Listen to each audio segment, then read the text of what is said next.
네, 북한이 신포 인근에 잠수함 보호용 대피소를 건설 중인 것으로 알려지고 있습니다. 이는 현재 북한의 군사용 건물 건설 가운데 가장 큰 것으로 파악이 되고 있는데요. 네, 대피소 건설의 목적이 무엇인지 자세히 짚어보겠습니다. 네.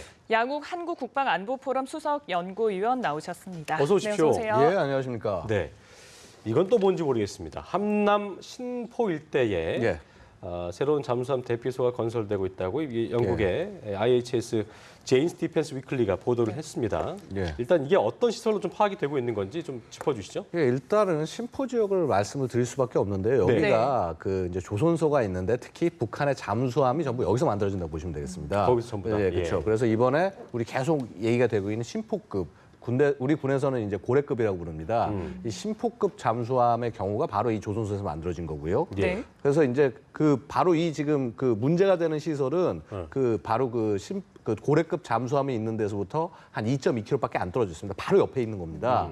그런데 뭐냐면 이제 잠수함 대피소설이 뭐냐면 간단히 말씀드리면은 이 물 위에 있으면 이제 예를 들어서 다 보이지 않습니까? 예. 신포급 같은 경우는 당장 뭐 하고 있는지 우리가 하나하나 위성 사진을 볼 수 있지 않습니까? 네. 근데 이제 보통 그게 보이지 않게 예를 들어서 이제 위에 이렇게 그 덮개를 덮어놓고 안에 집어넣어 놓고 이제 작업을 할 수 있는 공간들이 보통 있거든요.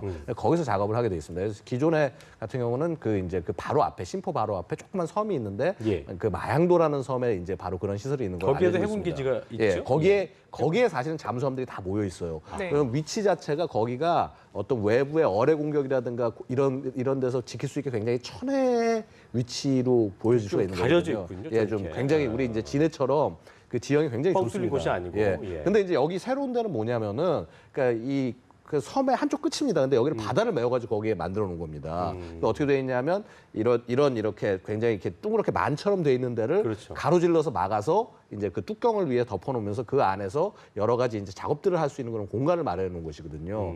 그러다 보니까 이제 당연히 여기서 만약에 잠수함이 들어가서 작전을 하고 예를 들어서 미사일 싣고 하고 하는 장면들 밖에서는 볼래야 볼 수가 없는 겁니다. 그러네요. 그러니까 네.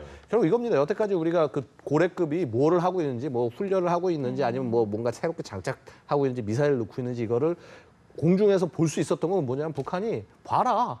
우리 이걸 개발하고 있다 보여주려고 하는 거고 이제 그것만 갖고 안 되고 혹은 이제 다른 비밀적인 작업을 하기 위해서는 이런 대피소 안에 들어가서 그 안에서 한다는 겁니다. 그러니까 이제 이렇게 바뀌어 나갈 것이죠. 네. 그렇다면 앞으로 잠수함의 동향을 파악하는 게 굉장히 까다로워질 것 같은데 이 대피소가 기존 신포급보다는 더 큰 그 3,000톤급의 잠수함을 정박시키는 곳으로 알려졌다고 그렇습니다. 하더라고요. 예. 맞습니다. 그러니까 뭐냐면 지금 그러니까 고래급이 신포급 같은 경우는 미사일을 한 발 쏠 수 있는 걸로 우리가 예상을 하고 있습니다. 그런데 네. 실제 작전에 나가서 한 발을 쏠 수 있는 잠수함을 작전에 갖고 나간다? 이거 말도 안 되는 얘기입니다. 왜냐하면 이게 가다가 제대로 발사가 안 될 수도 있는 거고요. 그다음에 혹은 발사가 돼서 목표물로 날아갔다고 하더라도 정확하게 타격을 못했을 때는 또 한 번 쏴야 되는데 한 발만 갖고 쏘는 건 불가능하다. 그래서 결국 뭐냐면은 최소한 2발 이상 아마도 한 3발 정도 장착을 하는 잠수함을 개발을 할 것이다.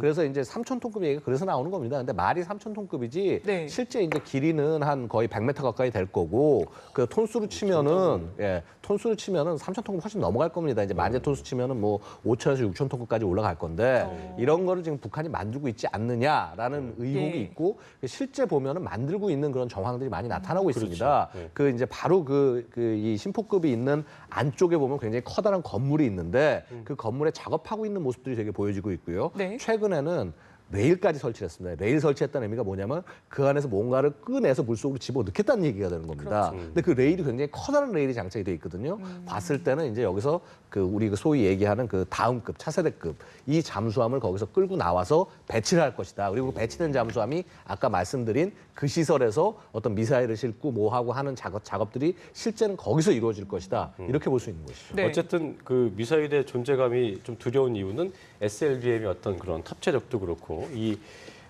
위력이 강화된다고 저희가 이제 그런 부분도 좀 우려된다 볼 수 있을 텐데 계속해서 그 SLBM 일단은 뭐 발사 시험은 실패를 하고 있는데 지금 상태가 어느 정도의 좀 그러니까 상태인 이게 거예요? 그러니까 우리가 지금 자꾸 보면 이제 예를 들어서 어떤 군이나 정부나 이런 쪽에 혹은 이제 언론 발표 보면 실패라고 자꾸 얘기 나오지 않습니까? 네. 실패가 이거 아니에요. 함부로 우리 실패라고 얘기하면 절대 안 됩니다. 그렇군요. 지난번 한번 아주 간단한 근례를 드리겠습니다. 그 6월 22일 발사 성공한 걸로 추정되는 무수단 4월 15일부터 쐈는데 야 쟤들 왜 자꾸 실패하면서 6번이나 쏘냐 바보들 아니냐. 절대로 바보가 아니라는 거죠. 왜냐하면은 북한이 이러한 그 무수단 같은 경우 마찬가지입니다. 이미 90년대 초부터 개발해 왔고요.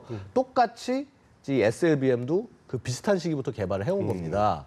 그러면은 이게 20년 이상 지금 개발을 해온 건데 그게 뭐 예를 들어서 발사해서 한 번 잘 됐다 뭐 어떤 결과가 잘 안 나왔다고 실패한 거냐? 이거 굉장히 제가 볼 때는 좀 뭐라고 그럴까 좀 느슨한 그 관측이라고 봐야 되고요. 이미 북한은 자신들이 가진 모든 능력을 다 동원을 해서 지금 이 미사일 개발에 목숨을 걸고 있는 겁니다. 무수단 발사 때도 그랬고 지금 보십시오. 북한이 무슨 자금 여유가 많고 저게 있다고 해서 잠수함기 저렇게 크게 만들고 내내 SLBM 발사하고. 그러니까 이게 이미 지금 우리가 너무 좀 느슨하게 지금 상황을 바라보고 있는 게 아니냐.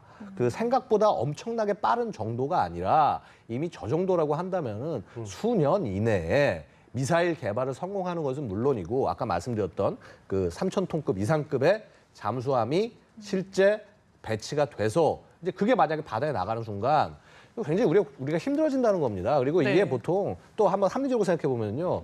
그 잠수함 한 척만 만들겠습니까? 아니거든요. 그렇죠. 이게 잠수함이 실제 나가서 어떤 작전을 하려고 그러면 우리가 보통 3척이나 4척 정도가 가장 기본 단위가 됩니다. 그래서 한 척은 나가서 임무하고 한 척은 임무 준비하고 있고 한 척은 뭔가 하여튼 뭐 수리를 하거나 교육 훈련하거나 하고 있고 그래서 보통 3대나 4개가 이게 한 세트가 돼야 이게 24시간 그 배치가 가능한 그런 형태가 되는데 그럼 북한이 최소한 이 같은 잠수함을 2척에서 3척까지는 반드시 질 것이다.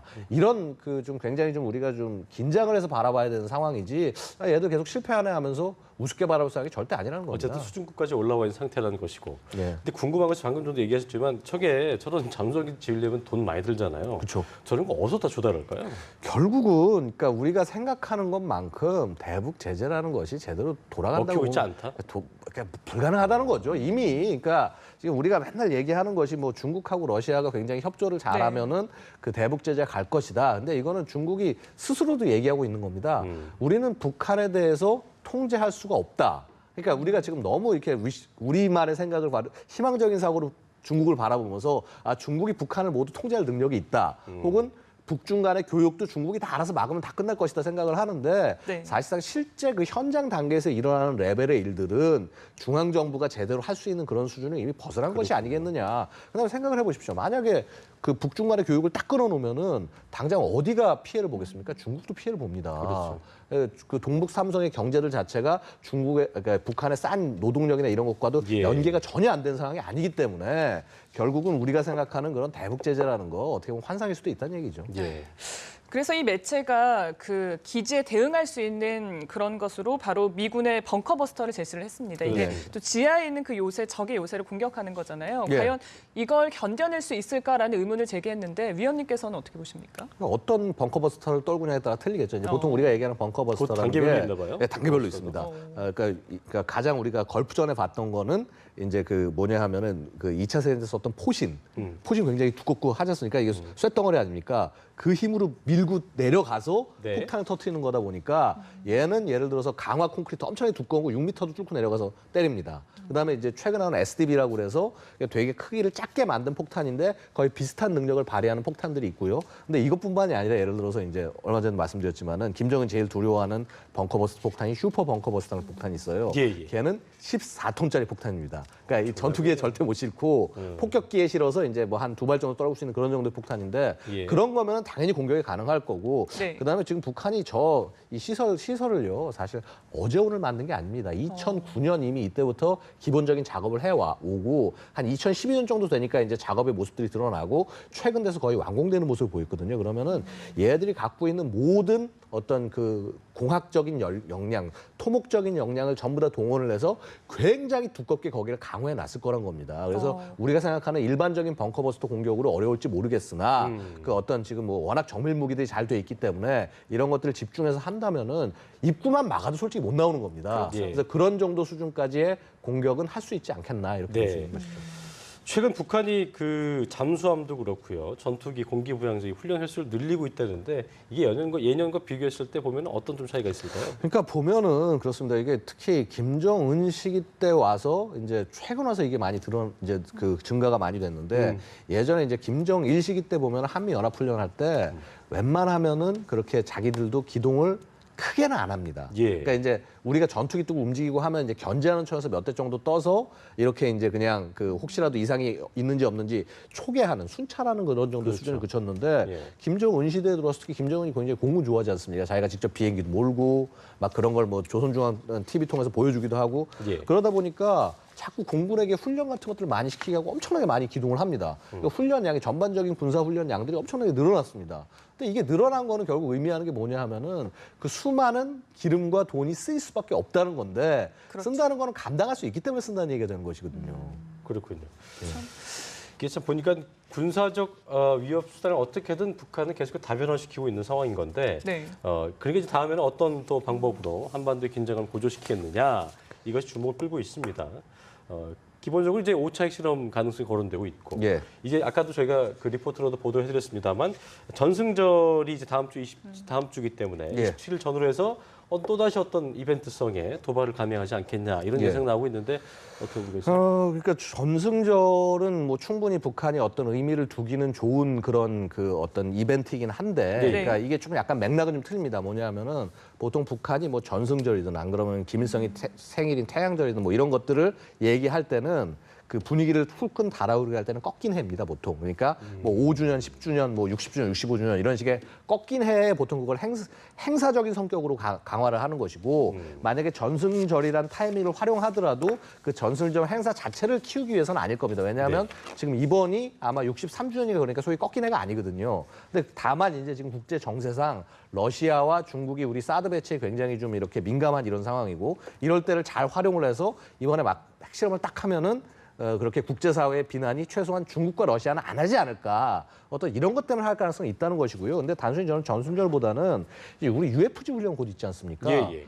작년에도 보십시오. 작년에도 UFG 훈련을 바로 앞두고 그 지뢰 도발, 포격 그렇죠. 도발.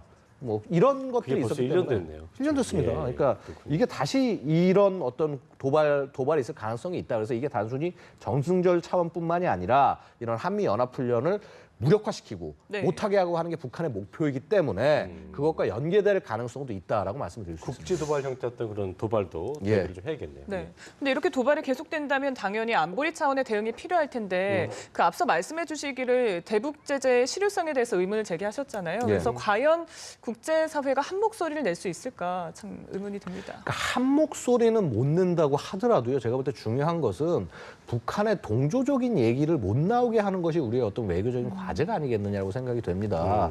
그러니까 지금 뭐 예를 들어서 사실상 그렇습니다. 아까 뭐 저 기름 문제도 마찬가지로 네. 그거 중국에서 송유관 계속 틀어주고 있는 거고요. 그다음에 우리 그 예전에도 알려졌지만 그 M100이라는 중유 자체가 러시아로 계속 흘러가고 있는 거. 러시아에서 안 도와준 척하지만 다 틀어지고 아니, 있군요. 실제로는 다 그렇게 되고 있는 건데 최소한 뭐냐 하면은 국제사회에서 대놓고 나와서 북한이 하는 거는 뭐 그럴 수 있다라는 것을 못하게 하는 것만 하더라도 일단 중요하다. 그러니까 전반적인 명분 자체를 북중이 그렇게 감히 대놓고 이 북한의 어떤 핵무장이나 이런 부분들을 강화하는 이런 지지를 못하게 하는 이런 일단 너무 목표를 처음부터 크게 잡을 필요는 없고 제가 볼 땐 대북 제재 완벽하게 한다는 것도 굉장히 너무 큰 목표가 아니었나라는 생각이 들고요. 그래서 일단 현실 가능한 목표들부터 해 나가서 일단 북한이 이러한 핵을 가질 명분을 얻게 만드는 것 이것만 하더라도 굉장히 좀 중요한 것이 아니겠느냐. 네. 좀 그런 부분에서 우리 정부가 좀 노력을 잘 해주셨으면 하고 기대를 해봅니다. 알겠습니다. 지금까지 한국 국방안보포럼 연구위원과 이야기 나눠봤습니다. 오늘 말씀 고맙습니다. 고맙습니다. 네, 감사합니다.